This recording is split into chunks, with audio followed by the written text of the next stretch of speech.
Hello everyone, Sean from Having Fun Repairs, and welcome back to the channel. I have a PlayStation 4 controller in front of me that's in need of repair. If you're new to this channel, please consider subscribing if you like the content, and giving the video, if you like the video, a good old thumbs up.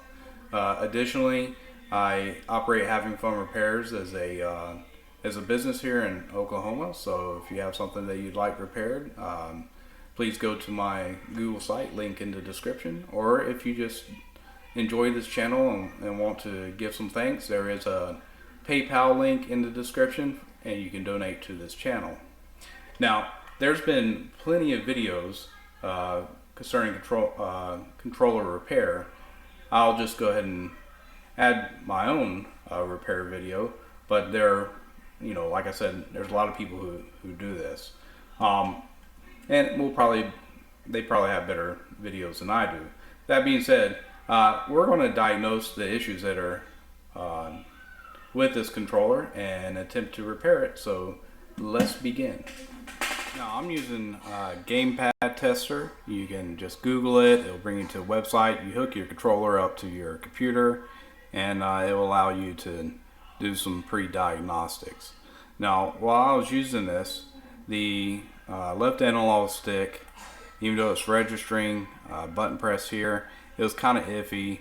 I think the more I pressed it, the easier it got, so maybe just a bit of cleaning out. But you can primarily see the biggest issue with the left and right analog stick, especially that left one. You see all that stick drift that's occurring there?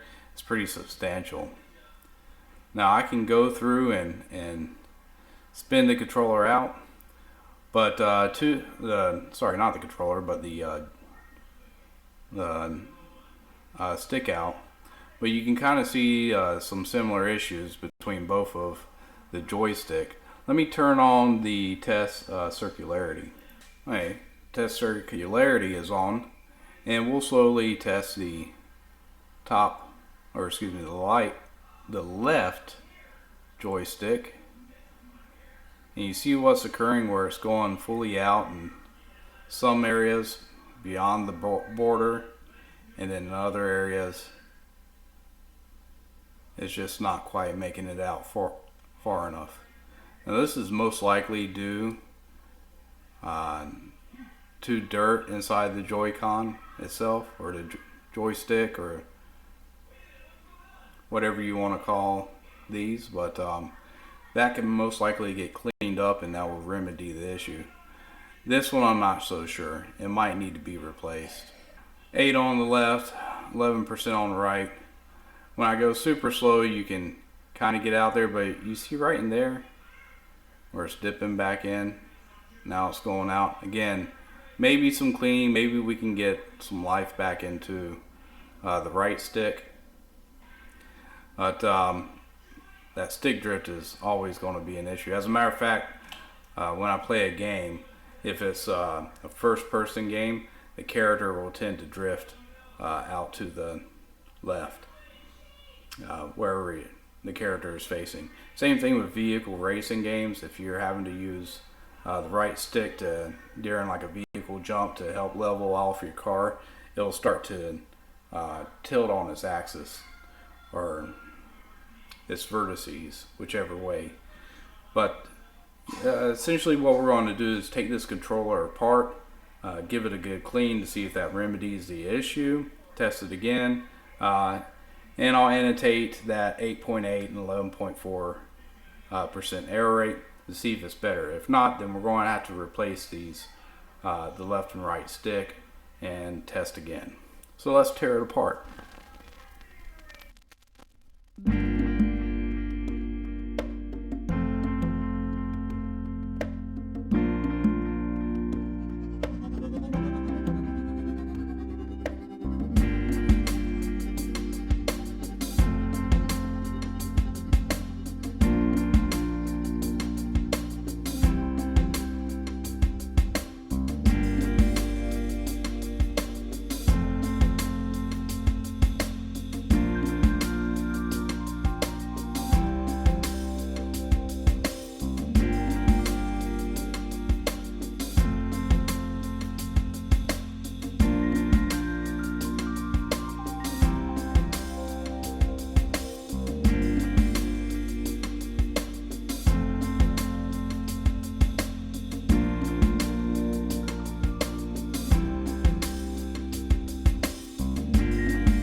Okay, so I've got this apart, and the first thing I want to do is focus on our left and right analog sticks.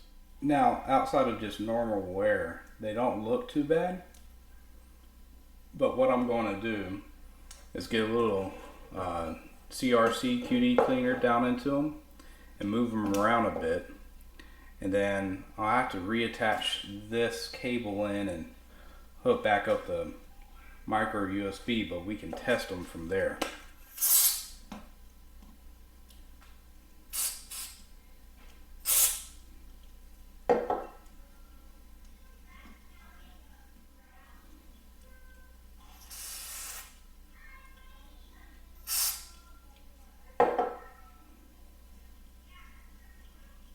I'm also going to spray down into the buttons as best as I can and work them just to make sure that there's any debris in there is cleared out. You can already see that some dirt is accumulated from spraying out the left and right joysticks.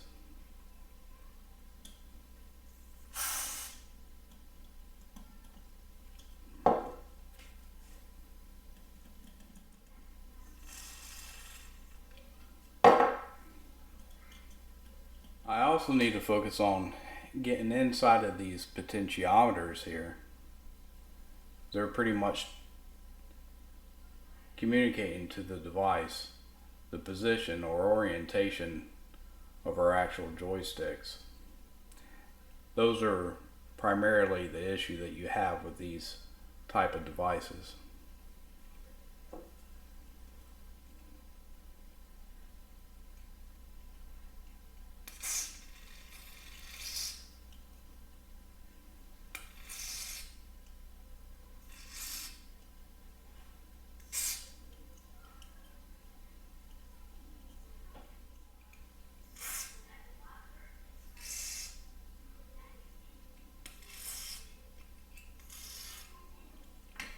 Okay, with this kind of haphazardly put back together, we can do a bit of testing.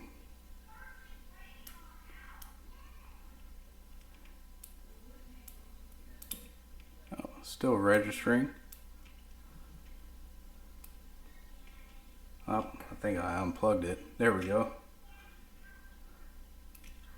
So is this guy over here. Now it appears that our Joy-Cons have gotten a bit more stable.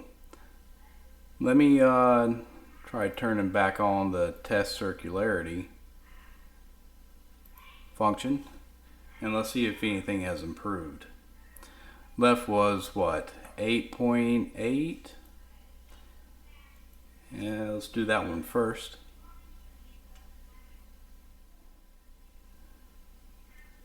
Yeah. They're both giving us 21.6, so they're completely even now. I would say that's good. And they're returning back to center.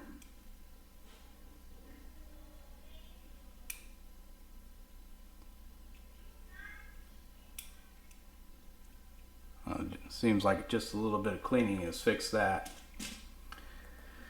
Well, cool. I like it. I'm going to clean up the rest of this controller and put it back together and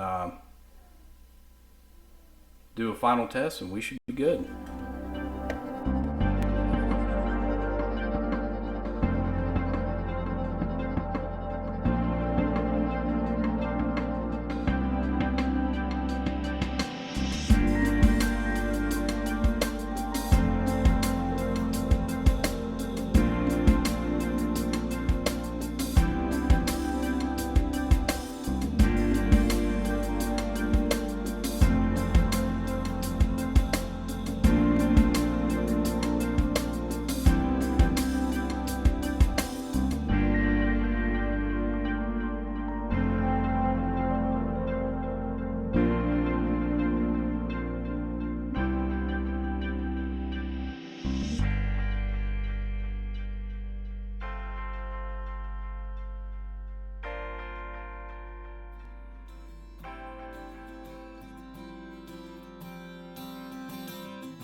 Okay, so it definitely appears that we have greater stability in our left and right analog sticks.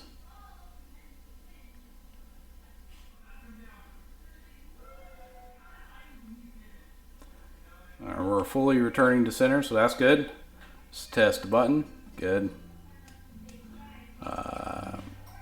Good. Good. Good. Good. Good. Good. Good. Good. Good. I think my wife is printing off something over here. Good. Good. Good. Good. Share button. Good. Option button. Good. And our pad is good as well. No, this is probably hard for you to tell, but I can already tell a difference. Just moving around this map here. The cursors were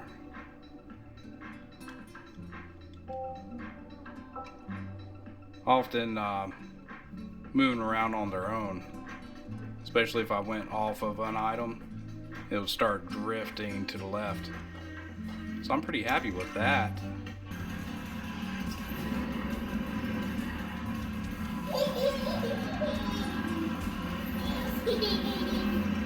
Well, Ian, is it working better? A lot better? It's good to hear. Well, that's going to do it for this rather quick repair video. Not sponsored or anything. My channel is way too small. But QD electronic cleaner, I've used it for many years on the job, not just for obvious type repairs that I do at home. But it's great stuff, quick drying, doesn't damage plastics. I've often found that it works better than just cleaning with isopropyl alcohol. So I recommend it. And fortunately for us, it was just cleaning out the potentiometers, the components, and not having to replace or solder anything. So that's going to do it. Thank you for watching. Take care. Goodbye.